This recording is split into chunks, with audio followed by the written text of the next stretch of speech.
मुलीच्या साखरपुड्याची तयारी करण्यासाठी गावाकडे जात असलेल्या महिला पोलीस कर्मचारी आईचा 15 जानेवारी सकाळी 11 वाजता राजूरजवळ अपघातानंतर बैल उधळून शिंग डोक्यात घुसल्याने मृत्यू झाला। व्हिडिओ नक्की काय तर पुढे बघा आणि चॅनलवरती नवीन असाल तर जरूर सबस्क्राईब करा। सुनीता ढोबाळ असे मृत महिला पोलीस कर्मचाऱ्याचे नाव आहे। जालना येथील पोलीस अधीक्षक कार्यालयात कार्यरत होत्या। सकाळी मुलगा रोहित सोबत दुचाकीवरून जालना येथून इब्राहिमपूरला जात होत्या। सकाळी 11 वाजेच्या सुमारास राजूरजवळ दुचाकीची आठवडी बाजारात विक्रीसाठी जात असलेल्या बैलांना धडक झाली, म्हणजेच दुचाकीची बैलांना धडक झाली। यावेळी एकमेकांना बांधलेले 5 ते 6 बैल उधळले आणि यात एका बैलाचे शिंग डोक्यात घुसल्याने सुनीता यांचा जागीच मृत्यू झाला, तर मुलगा रोहितला किरकोळ मार लागल्याने बचावला।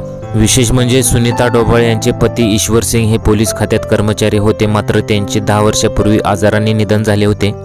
त्यांची मुलगी प्रियंका हिचा साखरपुडा असल्यामुळे त्यासाठी गावाकडील नातेवाईक यांना निमंत्रण देणे व कार्यक्रमाची तयारी करण्यासाठी त्या मुलासोबत गावाकडे निघाल्या होत्या। मात्र काळाने त्यांच्यावर मध्येच झडप घातली।